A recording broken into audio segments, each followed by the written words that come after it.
వైఎస్ఆర్సీపీ నేతలు కార్యకర్తలకు ఆ పార్టీ అధినేత వైఎస్ జగన్ అండగా ఉండనున్నారు. టీడీపీ నేతల అక్రమ కేసులు దాడులకు బలైన వారికి రక్షణగా నిలవనున్నారు. ఈ నేపథ్యంలో బాధితులను పరామర్శించేందుకు వైఎస్ జగన్ రెడీ అయ్యారు.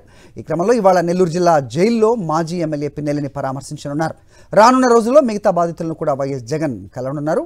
క్యాడర్ కోసం న్యాయ పోరాటం చేస్తూనే బాధితులకు వైఎస్ జగన్ భరోసా కల్పించనున్నారు. ఇదే అంశంపై మరిన్ని అప్డేట్స్ మా కరెస్పాండెంట్ రవీందర్ అడిగి తెలుసుకుందాం. రవీందర్, చెప్పండి. సో వైఎస్ఆర్సీపీ అధినేత వైఎస్ జగన్మోహన్ రెడ్డి బాధితులకు అండగా ఉండే కార్యక్రమానికి శ్రీకారం చుట్టినట్టుగా కనిపిస్తోంది. ఏంటి మీ దగ్గర ఇన్పుట్స్?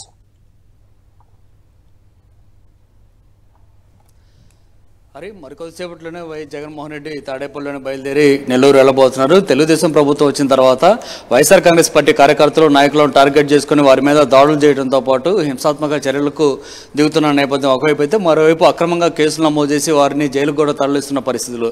సో వీటన్నిటి నేపథ్యంలో క్యాడర్కు అండగా నిలిచేందుకు పార్టీ అధినేత వైఎస్ జగన్ రెడీ అయ్యారు. ఈ నేపథ్యంలోనే పర్యటనలు కూడా రాష్ట్ర వ్యాప్తంగా చేయబోతున్నారు. అందులో భాగంగా తొలుత ఈరోజు నెల్లూరు సెంట్రల్ జైల్లో ఉన్నటువంటి పల్నాడు జిల్లా మాచేర్ల మాజీ ఎమ్మెల్యే పిన్నెల్లి రామకృష్ణారెడ్డిని ఆయన కలవబోతున్నారు.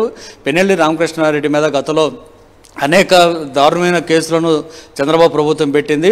అక్కడ ఎన్నికల సందర్భంగా జరిగినటువంటి హింస సందర్భంగా వాస్తవానికి వైఎస్ఆర్ కాంగ్రెస్ పార్టీ కార్యకర్తల నాయకులను అత్యంత దారుణంగా కొట్టి ఊరి నుంచి కూడా తరివేశారు. దాదాపు 450 కుటుంబాలు ఇప్పటికీ మాచెల నియోజకవర్గం నుంచి బతుకు తెరువు కోసం ఇతర ప్రాంతాలకు వెళ్ళిపోయిన పరిస్థితి, ప్రాణ రక్షణ కోసం వారంతా వెళ్ళిపోయిన పరిస్థితి. అయినప్పుడు కూడా వీరి మీదే ఎదురుగా కేసులు పెడుతున్న పరిస్థితి ఉంది. ఏకంగా పిన్నెల్లి రామకృష్ణారెడ్డి మీద అయితే ముగ్గురిని హతమార్చడానికి ప్రయత్నం చేశారంటూ 3 మర్డర్ కేసులు కూడా పెట్టిన పరిస్థితి. సో వీటన్నిటి నేపథ్యంలో ఇప్పటికే ఆయన అరెస్ట్ చేసి నెల్లూరు సెంట్రల్ జైలుకి పంపించిన పరిస్థితి నేపథ్యంలో ఇప్పుడు ఆయన పరామర్శించడానికి వైఎస్ జగన్ అక్కడికి మరికొద్దిసేపట్లోనే బయలుదేరబోతున్నారు. ఖచ్చితంగా 10 గంటలకు తాడేపల్లిలోని తన నివాసం నుంచి బయలుదేరబోతున్నటువంటి వైఎస్ జగన్ ఖచ్చితంగా 11:10 సెంట్రల్ జైలుకు నెల్లూరు చేరుకుంటారు. అక్కడ దాదాపు అరగంట సేపు పిన్నెల్లి రామకృష్ణారెడ్డితో ములాఖాతు కాబోతున్నారు.